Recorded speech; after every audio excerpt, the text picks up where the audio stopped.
Thank you for joining, and a warm welcome to Paytm's earnings call to discuss its financial results for the quarter and half year ended September 30th, 2022.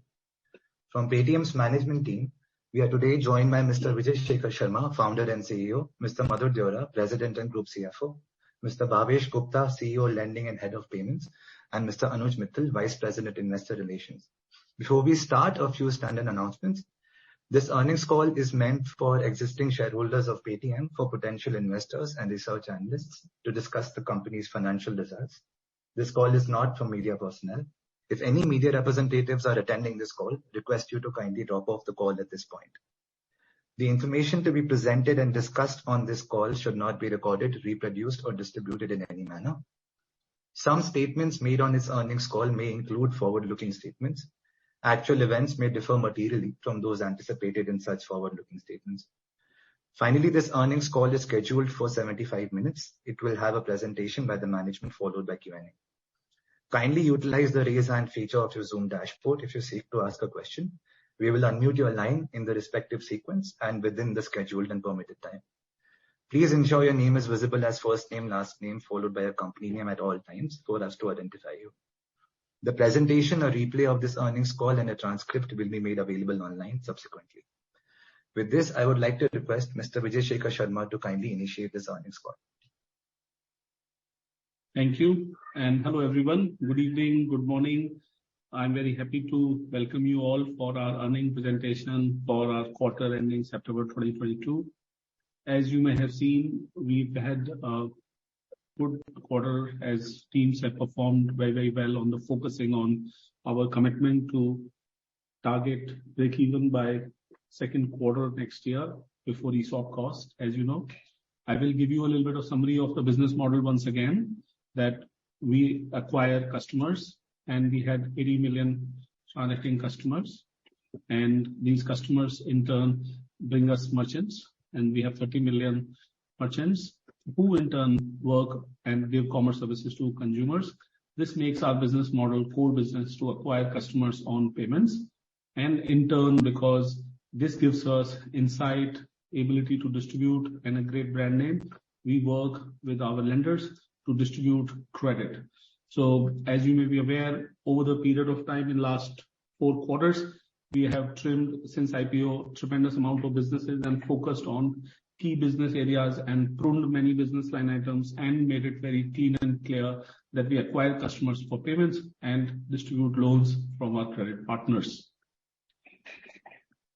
In fact, our payment business, which is based on our merchant side business model, where we deploy QR codes for merchants to enabling them for Soundbox or giving them for various devices and enterprise payments, we have expanded into online and omni-channel merchant, which is an approach that the market is taking shape towards. I believe the payment will become more and more omni-channel, where online companies are going to be significantly offline, and offline companies are going to be online. Case in point, Flipkart, with whom we work, has lots of online business. We also help them take offline payments because there is a lot of cash on delivery out there. So this is something we keep an attention to, and then merchants use our platform, which we call consumer payments, to collect payments. So technically, online merchants use our app to collect payments. If you notice, our payment business, which is core payment business, thanks to a model where we have added subscription and UPI MDR, which we don't account for yet in our business model till the time government gives. So subscription and MDR revenues mostly, and little bit of platform fee. So these revenues right now that you are seeing on the right side are inclusive of MDR, subscription, and select customers platform fee only. The government's giving of UPI subvention revenue is going to be given only in the quarter that we get that money. So these are the revenue line items that we ended up making absolutely for payment, and enabling commerce and cloud service also grew very healthily year on year. And as you can see, this is a business that is 55% up year on year, 1,550 crores. We believe the payment stack is this stack where we help merchant take payments in different avatars, locations, occasions, and opportunities, and enabling them for commerce.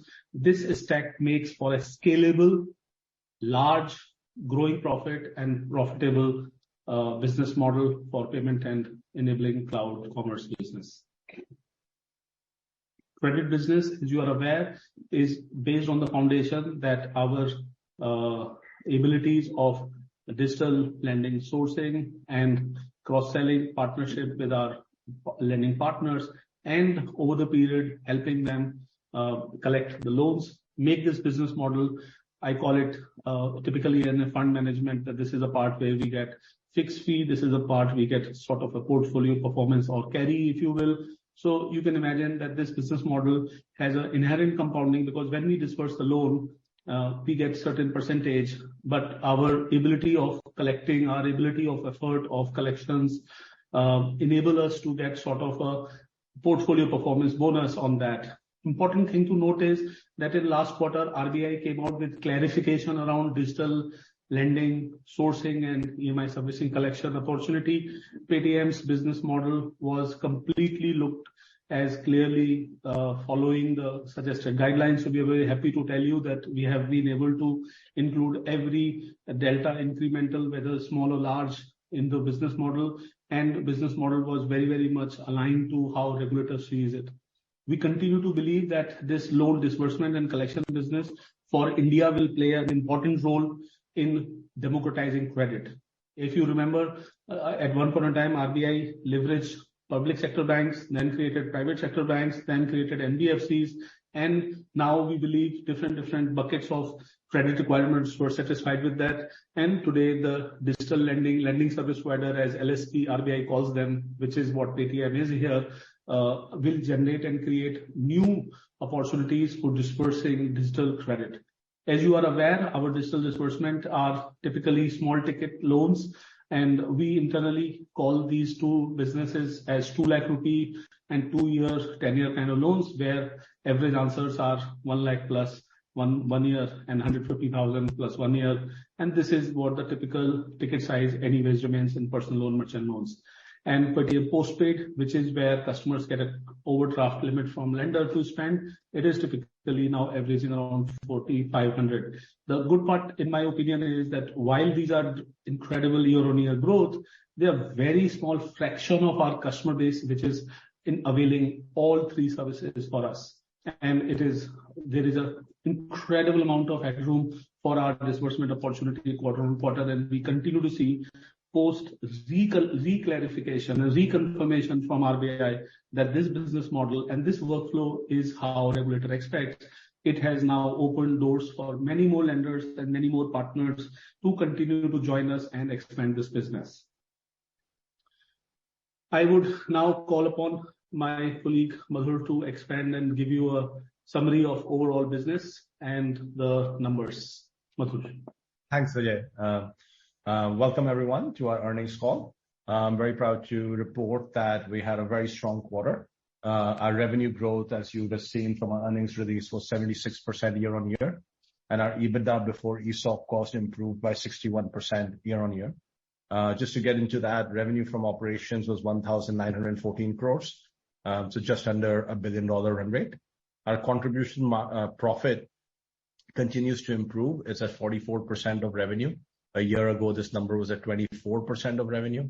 So significant step change over the last 12 months. And even on a quarter-on-quarter basis, we have had a slight improvement, and we're currently doing 843 crores of contribution profit.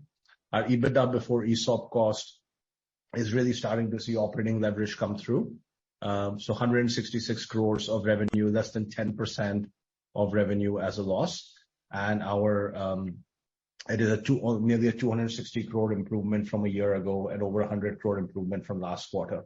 So by all measures, significant improvement in EBITDA performance. And we expect, and for the last 2 quarters in a row. Operating highlights, which you already talked about, value of loans dispersed, 7,300 crores, up nearly 6 times, and even on a quarter-on-quarter basis continues to grow at a very fast clip. And merchant subscription, which is our payment devices, primarily the 4.8 million devices, 3.5 million added in the last 12 months, and also faster right now. There's a breakup of revenue. the basic point of this page is that we have seen platform expansion and increased monetization across businesses. So there's not one or two businesses carrying the overall performance. Our payment services business is up 56% year-on-year and up nearly 10% quarter-on-quarter. Financial services obviously growing a lot faster, driven by lending, and commerce and cloud grew 55% year-on-year and 14% Q-on-Q. Some of you may have noticed that there's a small amount of other operating revenue here. This has to do with basically a fund that RBI has, which promotes acquiring side for digital payment infrastructure, and we are one of the beneficiaries of that. So it is payments revenue, but our auditors ask us to put that as other operating revenue rather than as payment services revenue. So that's where it is. Our contribution profit, like I said, a year ago was 24% of revenue. Now it's at 44% of revenue. So both in absolute terms and even as percentage terms, significant increase. The two main reasons for this: payments for us is now more profitable. You would have seen that our net payments margin has grown to 443 crores per quarter. Significant improvement in that, and we'll talk about that a little bit later. And clearly there is a benefit from high margin loan distribution, giving us better mix. On the right-hand side, we're very proud of the fact that we continue to invest in our business in three main areas: technology, sales, and marketing. So for example, a year ago, we had 94 crores of investments in our sales team, or spend in our sales team every quarter. That number is now 172 crores. So despite increasing the investment, which we believe is important for long-term scale and growth for Paytm, we are able to show operating leverage and go from 63% indirect costs is 63% of revenue down to 53% of revenue. So significant improvement due to operating leverage. All of this translates into strong EBITDA performance. EBITDA, like I said, has gone down by EBITDA losses have gone down by 260 crores a quarter due to huge operating leverage. And our EBITDA margin has improved from negative 39% to negative 9%. So 30% margin swing in a single year due to focused execution. And as you may have figured out by now, 20% of that was from contribution margin improvement and 10% of that was from reduction in indirect expenses. Just to get into the payments business a little bit. Again, payments, we, as you know, disclose that payment services to consumer and payment services to merchant. The growth of both these businesses was roughly the same, 55% year-on-year for consumer business. That is basically due to our growth of MTU and GMV. And on the merchant side, 56% growth, which should do 624 crores. And the reason there was subscription and MDR revenue from offline merchants. We did see just meaningful growth in revenue from online merchants this quarter as well, primarily because of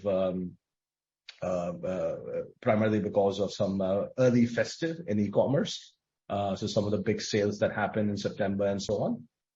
As Vijay pointed out earlier, we don't have UPI incentive recorded this quarter, consistent with our methodology. Last quarter, we only record UPI incentives when it is confirmed by MeitY. Net payment margin is up 5x year-on-year to 443 crores. And in addition to the revenue momentum, which is the main reason for it, we continue to focus on reduction in payment processing charges. And that's why we get this significant uptick. Some key operating metrics for payments. Our MTU is up 39% year-on-year. So strong performance there continues. That is driven by, sort of the increase in customer acquisition at relatively benign CACs, but also an improvement in customer retention. Our GMV was up 63% year-on-year. Like we mentioned in the last quarter, our primary focus in our payments business is to have profitable revenue rather than GMV as a metric. So there's enough and more GMV that one can go out and get. The key thing is can you make revenue and can you make net payment margin off of it? So that's what we optimize for. And as we had mentioned in the last quarter, we got rid of some business that we did not feel either generated as revenue or net payment margin or have significant upsell opportunities. Despite that, we're up 63% year-on-year. We'll continue to trim business that we don't make net payment margin on, but we will continue to try to make our payments business more and more profitable. Merchant subscription, we have talked about that we are now at 3.5 million. With that, I'll hand over to Bhavesh to take us to the next few slides, please. Yeah, thank you, Madhur. Hi, good evening, everyone. Good morning. Our lending business continues to show good results. As you can see that we ended our revenue from financial services. The predominant part of the financial service revenue is coming from lending, while our equity broking business and insurance business also started to contribute. We had 4x growth from 89 crores last year, same time. We ended at 349 crores. And the important part here is that our entire focus continues to be on a lending business aligning to the new digital lending guidelines. We were always aligned, as Vijay said in his opening statement. We had to make some adjustments that we made to be absolutely aligned to those pieces, and we are happy to inform that there was no disruption in the business. Our business continued to perform exactly for every single day in the same manner. And our BNPL business, personal loan business, and merchant loan business continues to demonstrate the strength of the opportunity that we're leveraging through the Paytm platform.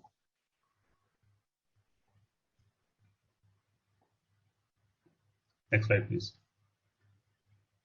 Yeah, coming to the numbers here, postpaid, personal loans, and merchant loans. The good information about here in this business here is that all the three businesses are now showing tremendous growth. We are seeing postpaid, which is moved up 5x. We disbursed actually 4,000 crores. And if you look at the September run rate basis, this business obviously looking at a very healthy growth click. It continues to demonstrate great penetration to merchants, and I'm very happy to inform that we have now added 15 million merchants who accept Paytm Postpaid between offline and online. This is arguably the largest acceptance of any credit instrument across any funding sources in the industry. And we do see a very large amount of merchants, both online and offline, coming towards getting to this 15 million addition. And we hope to see this number continue towards the trajectory of 20 million and beyond in the next couple of quarters. On the fact that postpaid is just still 4% of our MTU, that's the headroom that we see. And we do see new acquisition continuously happening in a manner that we were seeing, let's say, 2 quarters back. So there is no letdown of new customers getting onboarded on Paytm Postpaid, and hence it gives us tremendous confidence that this growth of Paytm Postpaid will be as robust as we've seen in the previous quarters. Coming to personal loans, I think personal loan has been growing very, very nicely on a small base. But if I look at June 22 and September 22, from there also, it has almost doubled this business. There are 2 reasons behind this massive growth of personal loans. One, as the Paytm Postpaid business is maturing, we are finding that our lenders are getting very comfortable seeing the matured book of the Paytm Postpaid business and offering them personal loans. So almost half of our personal loans are being disbursed to customers who have a running Paytm Postpaid loan with one of our lending partners. So the journey and the entire customer appreciation of the product is extremely simple, and that's giving us a good growth trajectory, and that is continuing because Paytm Postpaid is continuing. We will continue to see PL also continue on the back of Paytm Postpaid. The remaining 50% is the customers who are directly coming and applying for PL on our platform, and we also see that trend actually being a nice trend because these are consumers who are looking for a bit higher ticket size amount, and they are seeking for something which is instant. And as you understand that 24/7, 365 days is the positioning for Paytm PL, and that is giving us a good headroom and head start. We again don't see any issue with the TAM. It is hardly less than 1% of our MTU as personal loans, and there is fairly decent amount of headroom ahead for us, while we are now almost averaging 900 crores plus per month on PL, and we're clearly seeing good traction moving ahead for ourselves. Merchant loan, there was a bit of a concern 2 quarters back when we were in COVID. How would merchant loan grow, etc. I think that's behind us now. The quarter behind June saw the first focus from our perspective and lenders' perspective in getting the risk capital back in merchant loan. And this quarter was absolutely bang on. We saw great momentum, great acceptance from merchants in seeking merchant credit on the back of great device growth that we've seen, almost 1 million devices a quarter. This number is actually getting good traction, and I can very clearly see that in coming quarters, merchant loan will continue to see great momentum on the back of our devices story. So all in all, overall disbursement business and even the collection performance that we'll talk about in the further slides has been showing great momentum, and we don't see this momentum getting slowed down. We do see calibration happening by our lending partners, which is more initiated by ourselves because we do understand that quality of portfolio for lending partners is a more important obligation than just scaling the business. As a result of that, every month by design, we work with our partners to take out the last cohort, 5% cohort in our businesses, and make sure that that cohort is not getting renewals for the next month, so that the portfolio quality is maintained the way it should be maintained. So all in all, a good story for us on the lending side. This is the portfolio slide. This is purely an indicative slide, as we always mention from a lending perspective for accumulation of all lending partners. As we are the collection outsource partners for our lenders, this is an indication. There has been no change that we've seen over the last 2 quarters in this business. The bounce rates, the recovery rates in bucket 1, the resolution rates on gross credit losses, and the expected credit loss continues to be the way the lenders are expecting. I can also confirm, while the ECL numbers called out are the numbers that we've written, the actual credit loss performance is better than these numbers. But we continue to maintain a conservative stand, and so do our lending partners, in making sure that they are providing enough for the credit losses, looking at the macro headwinds or otherwise, and hence the risk appetite and the risk portfolio is being built on this piece. So even on the portfolio, we're seeing very good signals, and we're not so far seen any kind of macro headwinds impacting the portfolio, and that is giving the strength to our lending partners and new lenders to come on board and expand this entire business portfolio with Paytm. Thank you, Bhavish. Just the last couple of slides, we wanted to cover commerce and cloud revenue. Our commerce business is up about 50% year-on-year. Travel merchants continue to do well. Our entertainment merchants typically have a seasonally weak quarter in Q2, both on movies and events side, so that had some impact on our quarter-on-quarter performance. Cloud business, on the other hand, continues to do very well, 58% improvement year-on-year to 252 crores. We have started to see some early signs of recovery in advertising revenue. We did mention in the last quarter that there was a meaningful amount of pullback. So just towards the end of Q2, we started to see some recovery, but obviously it's too early to tell whether that will continue for the next several quarters. On the other hand, we do see growth in our credit card distribution as well as on our cloud revenue. So those businesses do well.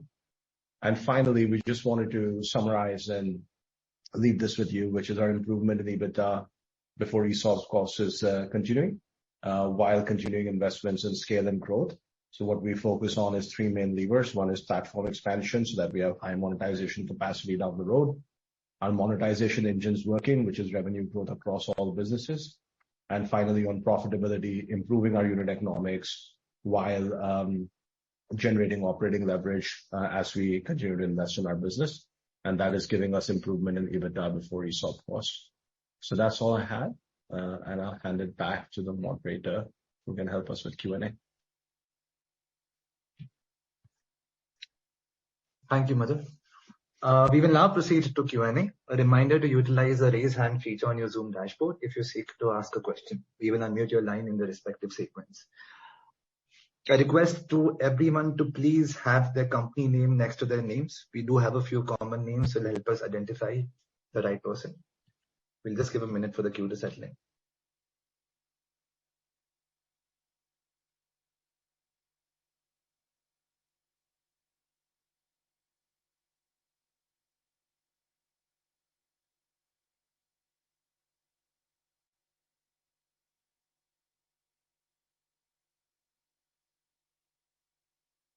We'll take the first question from Mr. Vijit Jain from Citi.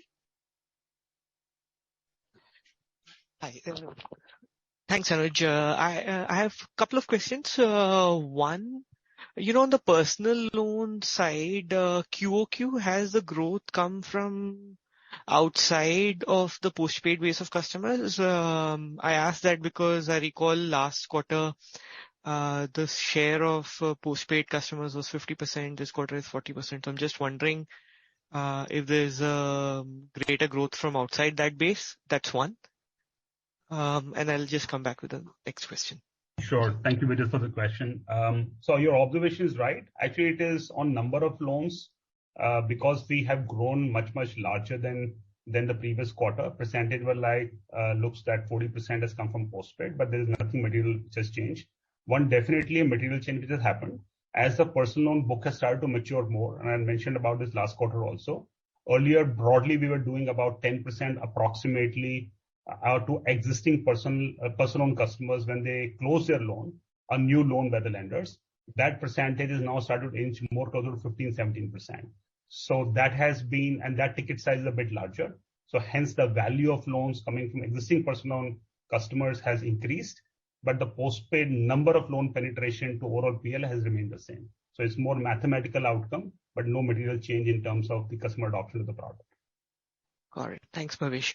My next question is in terms of, overall lending partners, is that number at 8 right now, same as last quarter? And could you share what percentage of loans disbursed is disbursed by the partner with the highest share among those 8?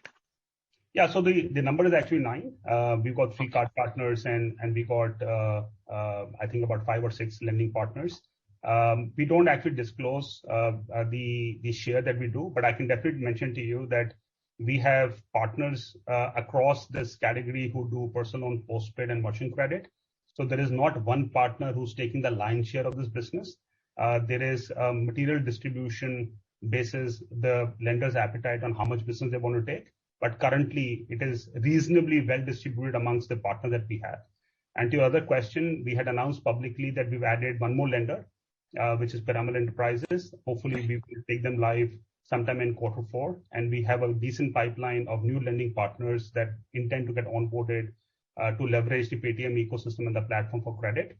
And we obviously welcome all the new partners coming on board, and we will be adding them in due course of time. Great. Thank you, Bhavesh. Those are my questions. I'll jump back into the queue.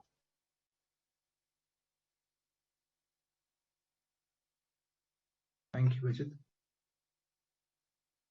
The next question we'll take from is Mr. Saurabh Kumar from JP Morgan.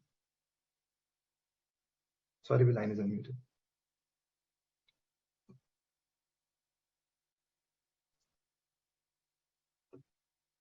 Sorry, the line is unmuted. Yeah. Hi, am I audible? Yeah, you are. Okay, just 3 questions from my side. One is, the indirect cost reduction which we've had, or at least the cost control we have. How should we think about the indirect cost growth from here on? The second is, if we look at the EBITDA trend, it's very clear that, you could turn positive or EBITDA neutral at least, maybe by March quarter.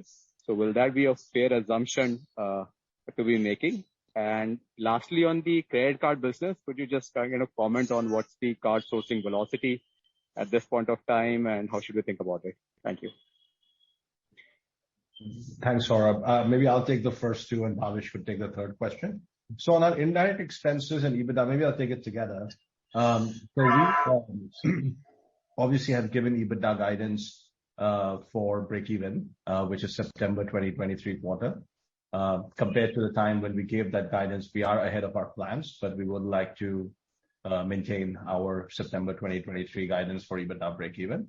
On indirect expenses in particular, obviously our focus is to make sure we reduce our EBITDA losses as per the guidance that we have given. But when we do see opportunities, and we do see many opportunities to invest in our business for short and medium term growth, we do take those opportunities. While our last quarter number was relatively flat on indirect expenses, you would have seen that on a year-on-year basis, we've actually increased our indirect expenses by 47%. So we do continue to make investments in our business. And we have the sort of luxury of being able to do that because our revenue and contribution margin are performing really, really well. So we can achieve both objectives of reducing our EBITDA burn while continuing to invest in indirect expenses, where we see high ROI. Bhavesh, you want to take the question? Yeah, sure. Yeah. Hi, Saurabh. So Saurabh, on the cards business, we are very excited in building a cards business. It's a very nascent business that we started about 18 months back. We're very privileged to have 2 of India's largest issuers as our partners, HDFC Bank and SBI Cards. And hence our portfolio of cards business has shown robust growth. While we've not declared actual numbers, but I can only suggest to you is at this point in time, that business is operating much beyond our expectation in terms of customer adoption, coming on the back of the fact that the customer value proposition, which is powered by our issuing partners and obviously powered by Paytm platform usage, is really giving us good customer quality, which our issuers are very happy with, and we are seeing very high scale of the card business. What we believe is that our aspiration to build at least 1 million cards a year on issuing side, maybe over the next 12 to 18 months, continues to remain as strong as ever, and we would be guided by that as we build this cards business. And hopefully in the future, as we feel that it is now a material side of our business, we would like to disclose more details about it. So thank you. So just 1 million cards in 12 months is that the target, right? No, I'm saying we continue to aspire to build 1 million cards origination over the next 12 to 18 months, and that's our aspiration that we would like to actually. Okay, got it. Thank you.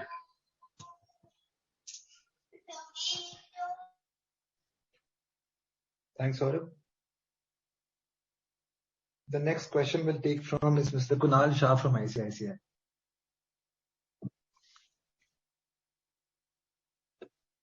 Kunal, you can unmute your line.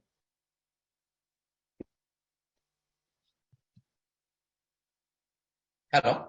Yeah, am I audible? Yeah, Kunal, you're good.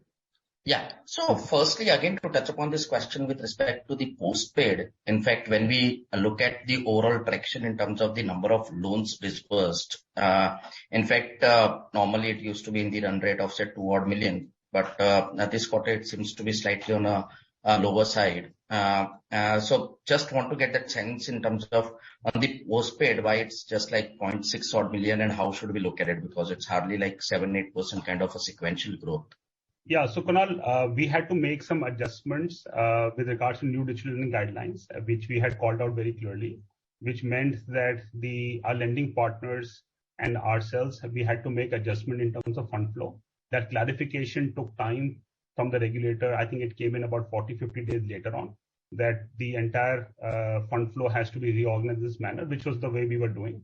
And hence that is a disruption that we saw in the last quarter, but it is from a new customer origination and acquisition perspective, we continue to see very robust growth. Every month we're onboarding more than 400,000 new postpaid customers. So that hasn't stopped. It was just a recalibration that we had called out in a specific call that we had done, that we need to align to the fund flow, which took some time for us to align and clarification, which is now behind us. Okay, so when we look at it now, incrementally the run rate should get back towards that number. So this was just a quarter's disruption, and that's more or less corrected. Yeah. So very honestly, we don't track this on that basis that how much is postpaid doing in terms of number of new incremental loans. We track on basis of new customer acquisition. I can definitely confirm to you that our new customer acquisition on postpaid will be highest ever that we've seen thus far, and will continue to have the same trajectory. What will that mean in terms of new customers converting their postpaid lines to actual loan is a matter of conjecture, which will happen as per the customer expectation for the next quarter. It should broadly be in the same range, but I can't comment actually will be 2 million or 1.5 million or 2.5 million, but it will be in that range for sure. Sure. And secondly, with respect to the direct cost on the promotional cashback and incentives, so whatever would be the incremental which is there for the quarter, maybe almost like more than 30% kind of sequential rise out there. Any color that you can share in terms of how much would be related to the payments and how much would be towards the rolling out of the financial services, or maybe enrolling more of the customers for that service, and how much would be towards the commerce?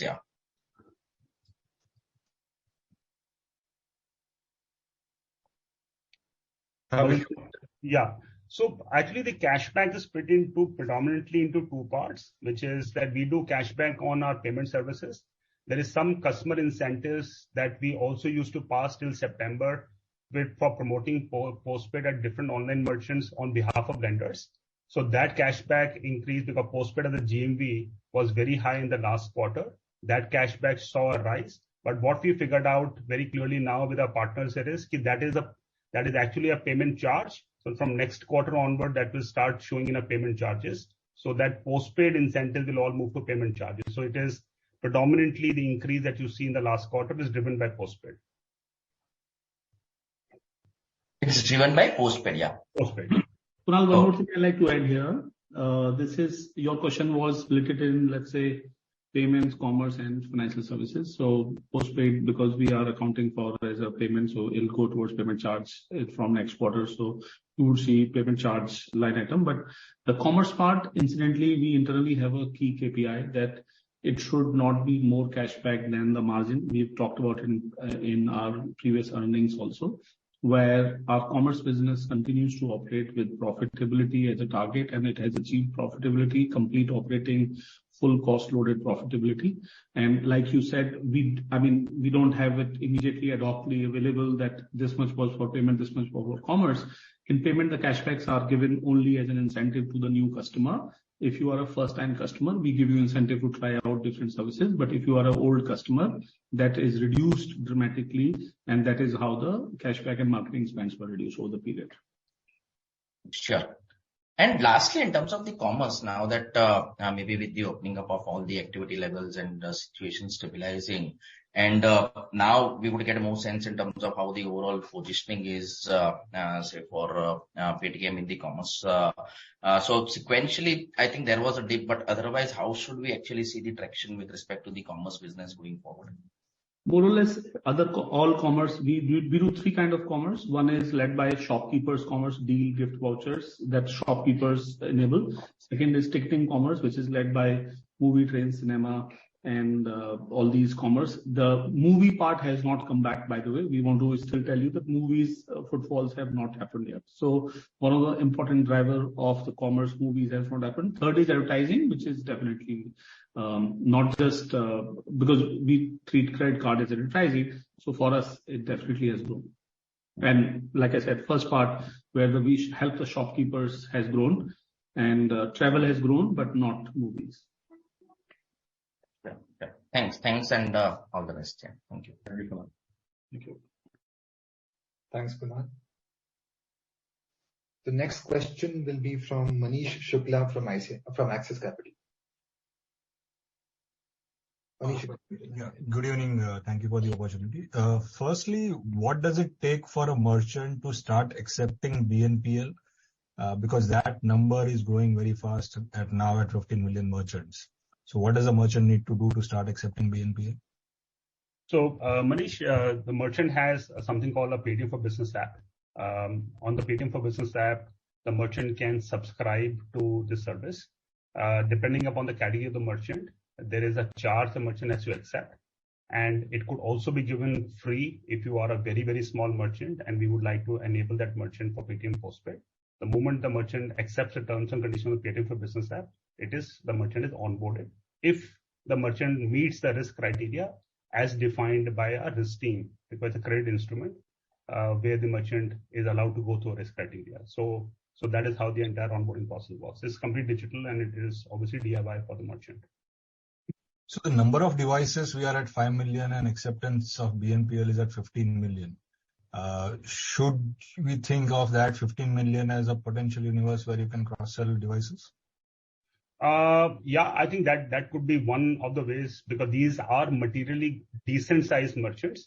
Then only they meet the risk filter and also they meet the classification for themselves to accept a credit instrument. Yeah, so you could say that could be an opportunity, but not an exact opportunity. But yeah, that could be an opportunity for us. Okay.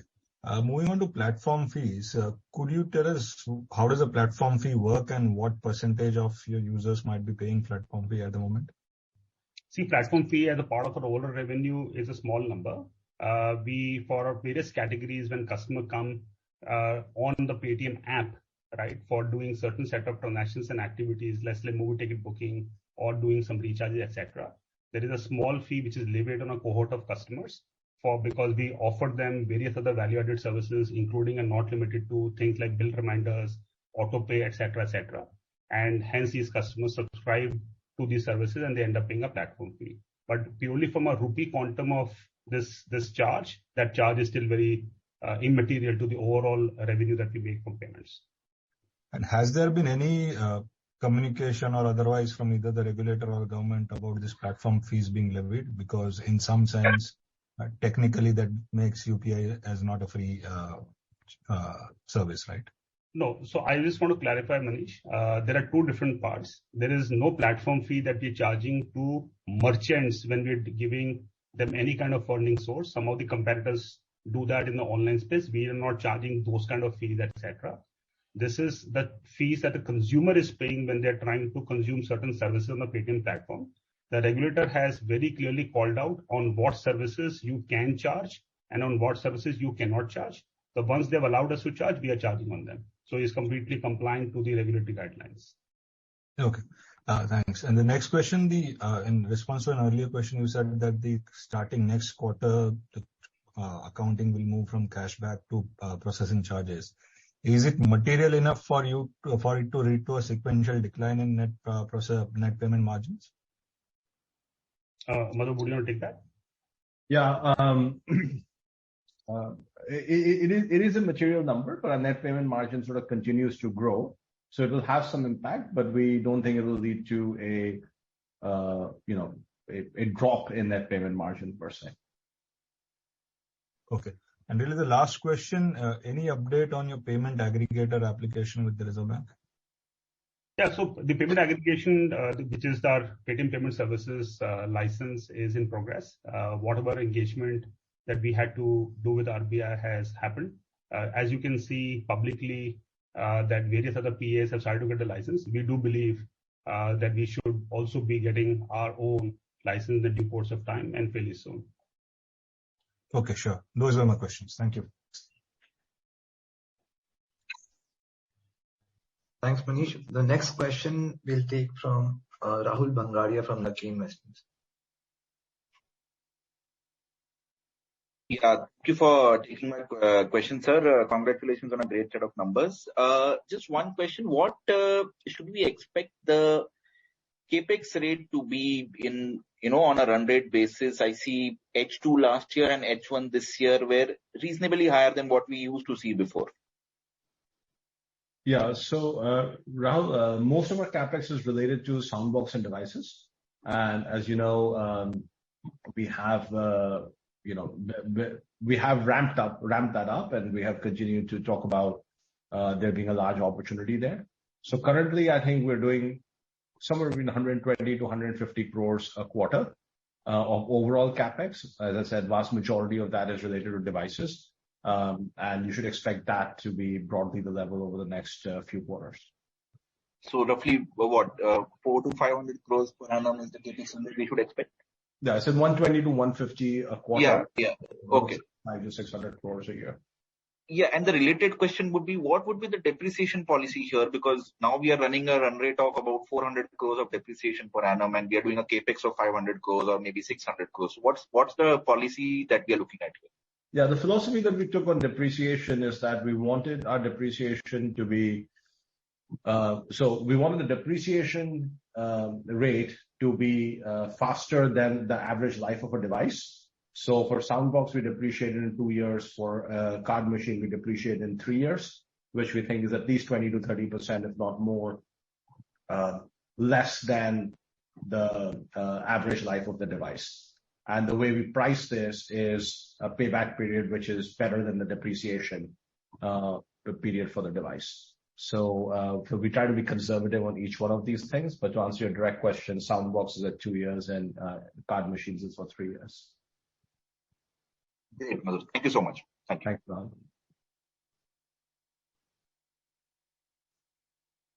The next question we'll take from Mr. Sameer Bhise from JM Financial. Yeah, hi. Thanks for the opportunity. Can you talk a bit about the GMV per MTU metric? I think last couple of quarters, probably we have not alluded, but how do you think about it over the medium to long term? Just to be clear, the reason why we don't refer to that number is because effectively, we have a total GMV number, which is all transactions which are processed by Paytm. And in some of those cases, that is being done by the MTU numbers that you see. But in some cases, that is actually not being done by that MTU number. So for example, if I have a card machine at a retail shop or at a petrol pump, they might be accepting credit card, which does not belong to our MTU. And same thing would happen in the online world. Same thing would happen when somebody uses a third-party app to scan a Paytm QR. So there's a fair amount of GMV in our business which is unrelated to the MTU base that you see. So sort of taking the GMV divided by MTU is probably not sort of cite the apples and oranges. And as a result, we sort of don't calculate that and give that number because it may be misleading to think that it is this MTU which is generating that GMV. Does that make sense to me? Yeah, probably I'll take it offline as well. Secondly, there's a news article on RBI giving some clarifications or response on the IT audit. It would be helpful if you could give us some sense on that. So we actually have in our earnings release given a statement on this. So I've just referred you to that. In summary, the Paytm Payment Bank management has told us that they have received the IT audited report and RBI's observation on the report. As per the preliminary assessment done by them, most of the observations are around continued strengthening of IT processes, IT outsourcing processes, and operational risk management. And the bank is in the process of responding to RBI. And they're just obviously very, very highly focused and prioritizing the conversation with RBI to make sure that they're fully compliant and better in spirit. So that's sort of the update that we have. And obviously, if we have more updates, we'll share them with the stock exchanges. But I'll just refer you to the note that we have in the earnings release, which sort of gives you the complete picture. Sure. Those were my two questions. Thank you and all the best. Congrats on the opportunity to also mention that we had shared in March 22 when this issue first came up that we believe that the measures that were imposed by RBI on PPBL will not impact Paytm's business, overall business. And the fact that you see the MTU performance and the revenue growth performance of Paytm since then, it sort of confirms that our initial assessment was correct. And we don't see any sort of material impact on Paytm's overall business because of the RBI measure on Paytm Payments Bank. Sure. That's helpful. All the best. Thank you.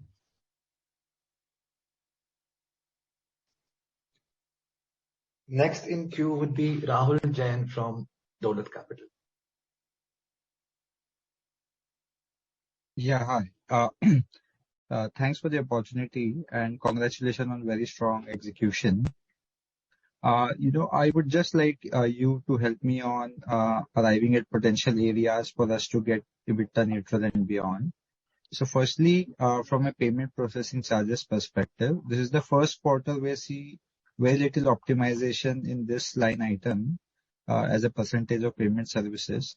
So can we conclude that easy optimizations or relatively easy picking in this cost item are behind us, and it would be the run rate that we see right now would be optimized further on a very smaller level?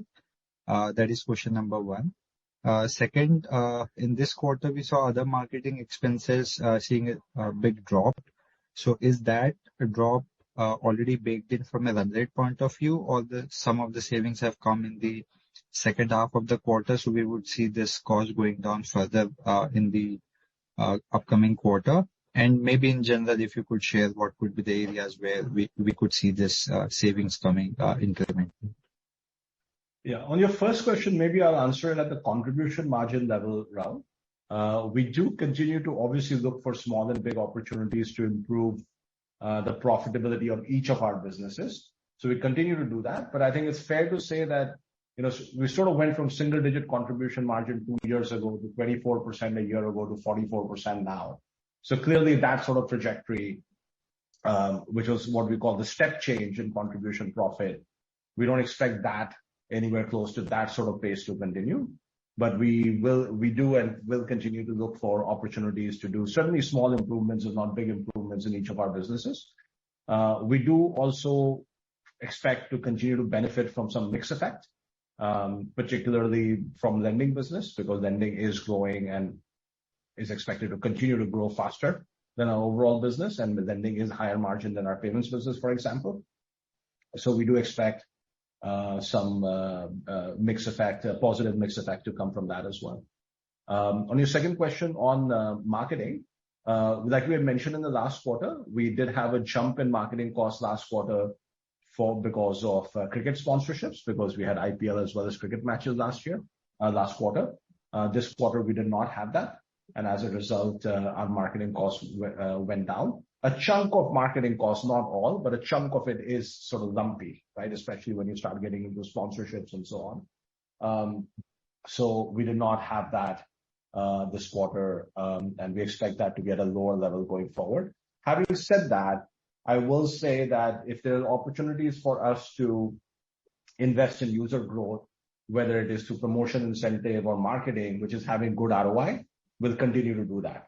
That will not take us away from our path to break even, and our path to creating a long-term, very profitable business. So we'll absolutely achieve that. But if there are opportunities for us to invest in efficient marketing, whether it is through cashback or through ATL or through any other mechanism, we would continue to do that and still achieve our profitability targets. Right. So, just to conclude from your thought, can you say that here on the growth would be more sale optimization or profitability will be more revenue driven rather than cost optimization driven?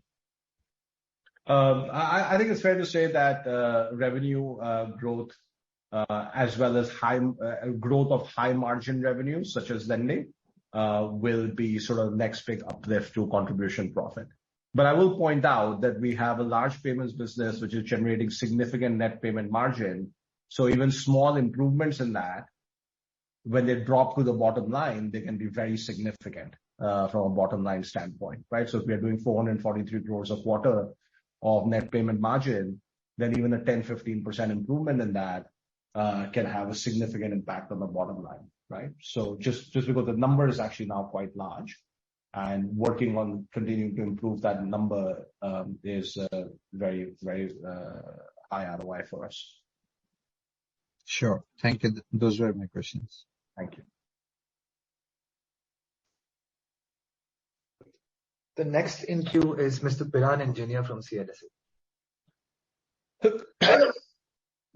Hi, thanks for taking my question. Congrats on the quarter. Just on your lending business, firstly on BNPL, if I'm a customer who's paying some fee, and I think 1/3 of the customers who are Delight customers don't pay any fee, how long does it take for me to get upgraded to a Delight customer status, assuming that I don't default, of course?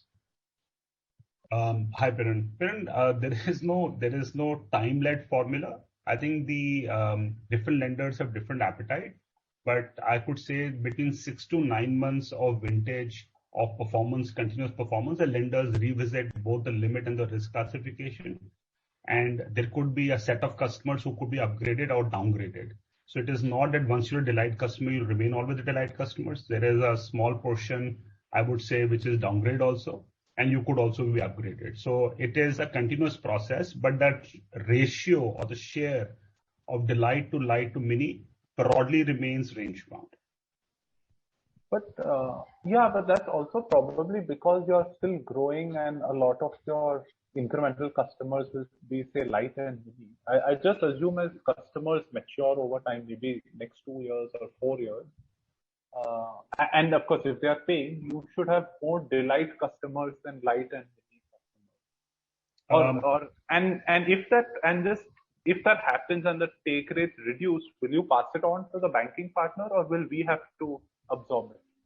So, Piran, it's a matter of conjecture, which is fairly long ahead of our time at this point in time. I do believe that 2 things will happen, and I think I had mentioned this earlier. Number one, we don't see for at least a couple of years to come, because just 4% of our MTU and MTU is also growing, that our new customer acquisition engine is going to slow down. And I just mentioned in a previous answer that we are seeing very robust growth every month now, more than 400,000, 450,000 users getting added to postpaid. So we don't see that slowing down. And hence the overall share of Delight, Light, etc. will remain broadly range bound. The other thing that we also will see over a period of time is that the merchant looking at the impact of Paytm Postpaid to his sale, and hence the increasing the MDR will also be a revenue-generating opportunity, which will very easily offset any drop in conveniency if at all it was to happen. So that's the way the entire business model is going to play out. At this point in time, the business model, at least for the next 12 to 18 months, I don't see any change in the business model, albeit it may only have an increase in revenue, especially coming from MDR, because more and more merchant acceptance, especially enterprise merchants, resulting in higher MDRs is the trend that we already see. Okay, that makes sense. And on your merchant loans, what would be sort of the TAM of this business? I understand it's just like what about 1 or 2% of the merchants have a loan right now. But practically speaking, what percentage of merchants, could be onboarded on merchant loans at just 1.5 lakh ticket size? Sure. I think that's a very good question, Karan. The simple answer, the way we look at this piece here is, merchant loan is a derivative of devices merchant, because largely 80%-ish of our loans are given or taken by a devices merchant. So we index our entire merchant loan business to devices merchant. Today, the number is approximately at 4.8 million, growing about 1 million a quarter. And what our belief here is, once a merchant has taken a device, 6 months forward, their probability of getting eligible becomes very, very high. And give or take, we see about 50% of them keep getting eligible 6 months forward. So as we continue to remain very bullish on adding more and more devices, we obviously remain very, very bullish in adding more and more merchant loan. Having said that, at current point in time, we have approximately 1.5 million merchants who are whitelisted to be given credit and have a pre-qualified offer on the app from various lenders, broadly amounting to about $2 billion of disbursements that we can do. So the TAM of current itself is very large, and as we're adding more devices, the TAM will keep increasing. Okay, so you said $2 billion. Yeah, about 1.5 million, 15 lakh merchants are currently pre-qualified by lenders. Approximately, as you know, that number is about 1.5 lakh rupees per merchant. So that's the amount, about 15 to 20,000 crores of value. Okay, got it. And just lastly, in your earnings release, you mentioned about some seasonality in the cloud business. So you can just sort of clarify what that was. We mentioned seasonality in our commerce business, and typically Q2 for entertainment is seasonally weak. In fact, we have said specifically for entertainment business, there's seasonality. So entertainment in Q2 is generally weak because of monsoons and so on. Also, this particular quarter, not a regular season situation, but this particular quarter, the content lineup was very weak. And whichever sort of relatively good content that we had in movies also just didn't work as well as it was expected to. So as a result, both movies and events had a seasonally weak quarter. No, so Madhur, I get that. That was on commerce. But if you refer to your write-up only, I don't know which page, there's no page number here, but I think page 12 of the PDF, you say it's a seasonally strong quarter for PAI Cloud. And clearly it seems so, because last 3 quarters, your revenue was in the range of 190 to 220 crores, and now it's shot up to 250. Yeah, I apologize. I shouldn't have said seasonally strong. It just was a strong quarter. Achha. Because cards did well, advertising did a little bit better, PAI Cloud did well. So I think there we didn't mean to say it was seasonally strong. It was just a strong quarter. Actually, we have not said seasonally strong. We just said it is driven by strong uptake in our credit card distribution. Yes, you're right. And a seasonally strong quarter for PAI Cloud. It has nothing to do with season. It just happened to be a strong quarter. Okay, fine. That clarifies it. Thank you, and all the best. Thank you. Thanks. Next question we'll take from is Anand Bhavnani from White Oak.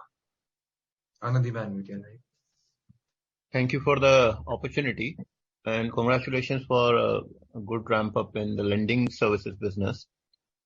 If you could give us some color on other financial services that you'd want to explore as the lending business kind of continues to gain momentum and it's stabilized, what other financial services are on your priority list?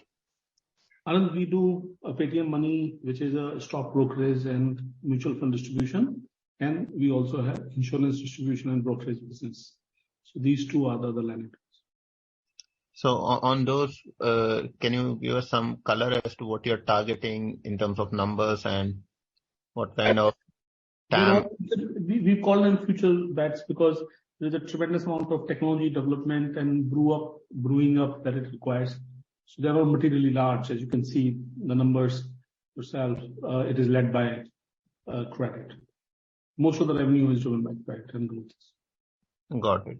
Secondly, on our expected credit loss, in case of merchants, I see the number is higher than in case of postpaid. So just wondering, I would have assumed that merchants, because they are a lot more located on a particular spot, and because they probably have a device and everything, they would probably be lesser credit risk. And when a loan is defined as a portfolio in lender side, as a part of that definition of loan portfolio, they put expected credit loss as a number. It has nothing to do with expected actual credit loss. That credit loss is called net credit loss, meaning this is when you start a business, you say, this is my customer acquisition cost, this is my credit loss, this is my revenue. So expected credit loss is a number that lender puts in definition of their book of this kind of loss, which has actually nothing to do with whether the loan performance will be based on that or not. What you're seeking is net credit loss, which is in the presentation and otherwise, we always share as a detail in subsequent slides. And Anand, if I can just supplement to Vijay's piece, there are two different products. BNPL is a 4,500, 5,000 rupees short-term consumption credit for 30 days. The chance of default is far, far lower for anybody defaulting for 5,000 rupees. Whereas the merchant loan is a 1 year, 14-month, 1.5 lakh rupee product through daily installments deducted through pay settlements. So the IRR and the income that the lender makes are very different, and what customer pays in postpaid is hardly much lesser than what they pay in merchant. So from a risk-adjusted return, merchant loan, even at a 5% expected credit loss, while the actual credit loss that Vijay said is lower than that, but expected credit loss, the return for lender and return for Paytm is much higher versus a Paytm postpaid. Noted. Thank you very much. All the best. Thank you. Thank you, Anand. The next question will be a repeat question from Mr. Vidit Jain. Vijay, your line can be unmuted. Yeah, thanks, Anuj. Just a housekeeping question alluding to one of the comments earlier made. So when a customer scans Paytm QR code to make UPI payment from a competitor app, in this instance, in this particular transaction, there is no scope for monetization, right? And is this particular transaction included in Paytm's UPI GMV when the regulator NPCI reports it on their website? So, Vidit, there are monetization definitely is included. So if you're looking at monetization from a device subscription perspective or from lending perspective, that monetization is agnostic to which app is being opened to pay to the merchant, right? Right. So you could be scanning from a competition app and paying to a merchant. The merchant still needs a subscription service because he needs reconciliation at the shop, and obviously that GMV that merchant is actually collecting is being processed through us, and that is available to us to underwrite through our lending partners to give credit. So absolutely no problem. And this GMV is called out as P2M GMV also in definition of NPCI, and hence is eligible for various kind of incentives below 2,000 rupees at different points in time. Okay, got it. Thanks, Bhavesh. That was my question. Thank you, Vijay. Thank you. And with that, we come to an end of the Q&A session. As mentioned earlier, a recording of this call and the presentation and a transcript will be put online on the company website soon. Thank you all for joining. Thank you. Namaskar. Thank you, everyone. Thank you, everyone. Good day.